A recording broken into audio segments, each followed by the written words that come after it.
Vocos, and welcome to this episode 54 of the Chris Hunter Comedy Podcast with me, Chris Hunter. Hello folks, how are you doing? Are you well? I hope you're well. Have you had a nice week? That's the important question. I have, this week's been okay. Sorry I wasn't here last week. Last week wasn't a great week. I'm not going to go into detail because I don't want to bum everybody out. But something happened. It took a while to get over.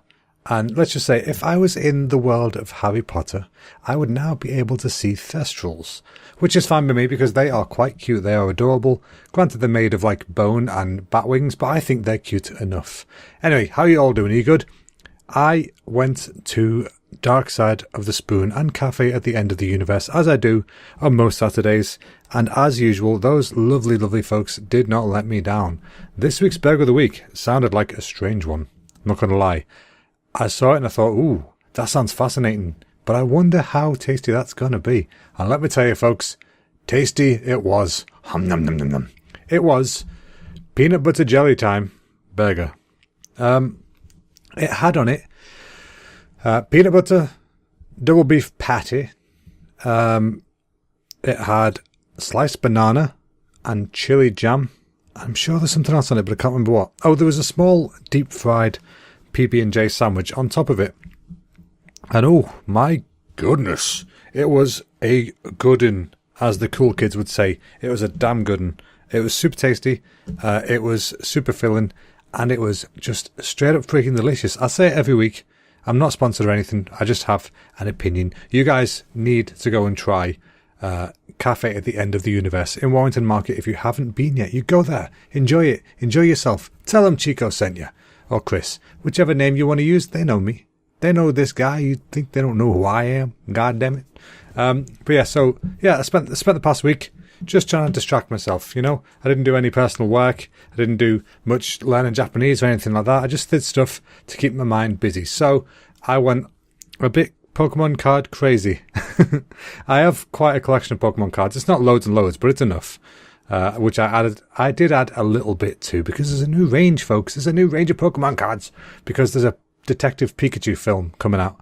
And that means that there's new promo cards and stuff. It's only a small range, 18 cards, but I thought I need to try and get some of these. So I got some, and it led me to organise my Pokemon card collection, which took a while. And then I tracked it all on my phone. So now I can see in my phone what my collection is, if I've got a card or not. Which range is the closest to being complete, because let me tell you folks, there ain't no better feeling than ticking off that box that says, yep, I have every single one of these. Now, I've never had that yet, so I can't really confirm it, but I'm assuming it's going to be pretty sweet. Same kind of feeling I imagine you get when you're playing a game as hard as Sekiro and you beat a boss and you say, yes, I am the Shinobi Master. You bow before me, for I will kill you. That's what happens. You know, you play the kind of game. It's a real struggle. It's difficult as shit. But when you finally do it, it's so satisfying. And that's what I feel like it's like with collecting stuff. You know, you tick off that last little thing, and happy as Larry. But we stumbled across this thing. There's an app, right, called Toreba, which is... I saw about it a while ago, but I thought it was only in America. But it turns out you can use it when you're in England as well. And what this app does, it's very, very cool. You should all give it a go. You know those, they call them UFO catchers, the claw machines where you get teddies. You know, you grab them and it drops them in the hole. Well, we all know in England that they're a bit different in England. They're quite rigged almost all the time to just not win stuff. And they're actually like 3-pronged claw things. Well, in Japan, they're a bit different. Rather than being like a 3-pronged claw thing and being rigged to fail, they're more often than not, they're 2 prongs. And there's just like a normal claw kind of thing, you know? And the idea is you're not really meant to try and pick them up and move them to the hole. You're meant to sort of nudge them towards the hole, or, you know, flip them over or scoop them up. Whatever you can do, there's techniques. Some of them are just drop them down the hole, like the simple stuff. Some of them are like, you know, you've got to push it between 2 bars that it's resting on, which looks easy, but then you realise that those bars, they're coated, they're coated in a kind of rubber that makes sure that the toy or whatever it is you're trying to get, it makes sure that sticks, and that's a bit of a pain in the arse to try and get used to. But you get used to it eventually, you figure out the techniques, you learn, you develop, you change, you grow as a human as you learn to understand the ways of the UFO catcher. But yeah, anyway, there's this app called Toreba, and what that does is that lets you play these claw games live from your phone via a web link, and there's cameras on there from both sides so you can see what you're doing. And it's real. I've seen it. It's a warehouse that's set up in Japan, right? And it's in this warehouse. There's hundreds of these machines, all set up with the cameras. And you go in the app and you play it live, and you get, I think if you sign up, you get like 5 free credits or something like that. Again, not sponsored. This is just what we've been doing. Yeah, you get 5 free credits, and with Charlie being the jammy sod that she is, she only went and won a bloody teddy on her second go. So that means that now she has got a Snorlax teddy bear. You know Snorlax from Pokemon, the big fat sod who's asleep in the road, and you got to use a flute to wake him up. Well, she's got a teddy bear of him on the way. It's been shipped today, so it should be here. I don't know when. It could be weeks, it could be months. But either way, it was free. But yeah, it's not even that expensive if you want to play the app, without using the free credits. It's like $3 a month or something. You can get like a limited, you get a bunch of extra credits. Or you can just buy credits. It's totally up to you. But it's a cool concept. I really like the idea of it, and it's a good bit of practice. If you're planning to go to Japan and you want to use these machines, because like I said, the difference to the ones in England, your chance of winning, I think, is much higher because they're not. I wouldn't say they're not rigged. They're not deceitfully rigged. They are a game. They are a challenge. They are a puzzle. You're meant to figure out how to get the toy out. It's not just a case of looking like you can pick it up and then you can't because the claw's too weak, or it's buried too deep in the beans. None of that business. None of that deceitful shite that we get over here. Just a case of this is hard to do. How many goes will it take you? And you've got to also make the decision of, is this worth spending, I don't know, 800 yen, which is about £6. Is this teddy worth £6 to me? If yes, cool, I will spend up to 800 yen trying to get it. If not, well, I'm not going to spend any more than that. Than whatever I think is, necessary to spend on it. Because even if you don't get the prize, you still get to play the game. I get it bugs me when people bitch about not being able to win them because, I've got hiccups again. Yeah, because it doesn't matter if you can't win them or not. You're playing a game. The game happens to have a prize, but you're paying to play the game. So, just enjoy it. Enjoy your time. Just rather than being pissed off because you didn't get the prize, say like, I nearly got it, but the little bugger just wouldn't move. So it's you got to just take it lightly. Enjoy life, folks. Enjoy it. Speaking of enjoying life, like I said before, I've been playing some more Sekiro. Really, really, really good game. I love it. It's hard as balls, but it's so satisfying when you finally beat some arsehole who's been just really getting on your nerves for a while. I think last time I spoke to you guys, I probably would have been bitching about Lady Butterfly. Well, I made her my bitch. She's dead now, thanks to me. She's dead. As are a few other people after her. But it's such a cool game. You get to just explore around, and you can go wherever you want, pretty much at any point. So you don't know if somewhere's too hard for you or not, because you got to just go find out. And I think I'm in an area now where it might be a bit hard for me because I walked in there and I'm like, oh, this is alright. There's a couple of chickens. I've seen them before. I can kill them dead easy. And then I was thinking, what the hell's that noise? And it's all misty. And then I hear just a low groan from somewhere. I'm thinking, I don't want to go near the low groan. I don't like the low groan. But I thought I'd give it a go. And I dropped down to see what this low groan was. And within a couple of swings of a sword, I was dead. So I realised, yep, that ain't for me right now. I'm going to go and figure out what I'm doing a bit more. And then I will, then I'll come back, I'll come back and enjoy their company. Because it's not really, it's not the nicest company in the world. But you know what? Sometimes you just want a bit of company. Sometimes you just feel a bit lonely. And I'm sure he was lonely, sat in the forest on his own, in the mist, just waiting for somebody to have a play with. And I was that somebody. And I got killed. Speaking of games, though, one thing I've been doing when Sekiro gets too hard for me, I'll go and play Yakuza for a little bit because I love those games. They're so good. And I love the stories in them. And I love the setting. And the fact that they're set in Tokyo in real locations with fake names. But still, real locations. And they sell real products in the shops. Things that you can actually buy in real life Japan. Which is awesome because it's stuff that we've bought before.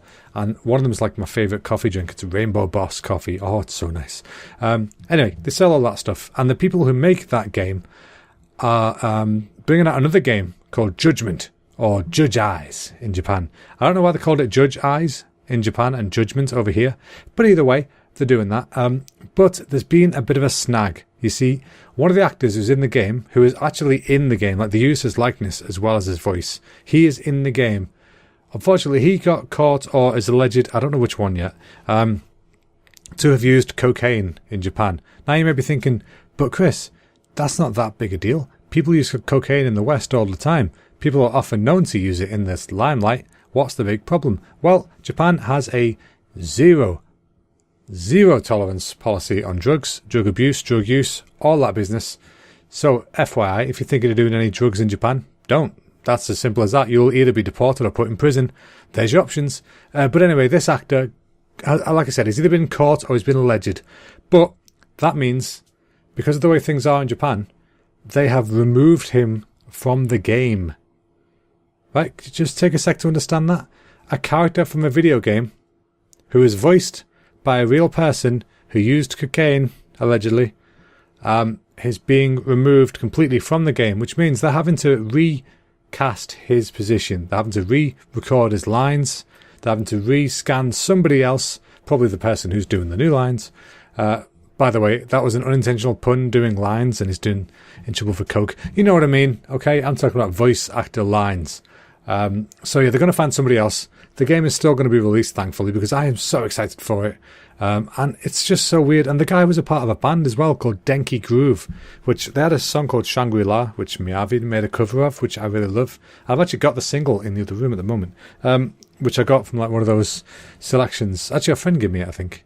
But anyway, Denki Groove, the band, is just a duo. It's two people. But unfortunately, this guy is one of the two. And all of their music has been wiped out of existence, pretty much. All shops don't sell it anymore. All digital platforms have stopped selling it, including iTunes America. And I just feel so bad for the other guy in the band because they released a new album in January. That means that album is no longer available. But it's to me, obviously this is blown out of proportion quite a bit. And I understand, different countries have different ways of doing stuff. I completely agree. And I agree there should be a punishment for doing illegal activities. But at the same time, I think there should be a scaled punishment. I get it's zero tolerance against all drug use. That makes sense in a way, but have zero tolerance with a fine maybe, or a smaller knock-on effect, because this doesn't just... who was talking the other day? I was listening to, I think it was the Abroad in Japan podcast, and they were talking about this, and about how, can you imagine, just imagine what Hollywood would be like if they had this reaction because people had used drugs. I mean, your DVD shelf would be practically empty.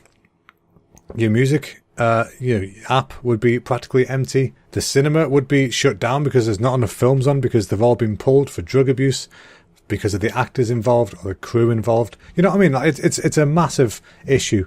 And it felt a bit blown out of proportion to me. But hey, that's how it is. Fair enough. I'm looking forward to seeing who else they get, because they've already had Beat Takeshi in the series, so they're probably not going to use him again. Although, saying that, this is the first in the series. They've had Beat Takeshi in the Yakuza games.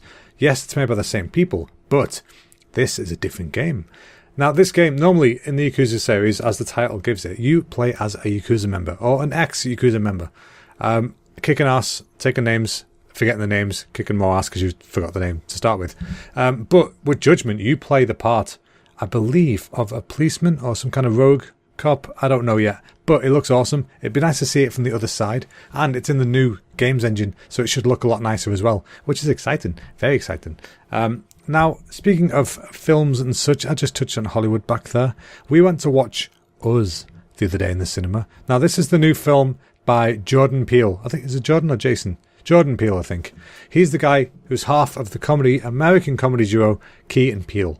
Now, I didn't know he did films, but apparently I think he did Get Out, or this might be by the same production company that did Get Out, I don't know. But I enjoyed that film. And I went to watch Us, and I quite enjoyed it. It was an interesting movie. It was weird at times, which is the idea. It's meant to put you on edge because it's kind of, it's disjointed, I think is the word I would use.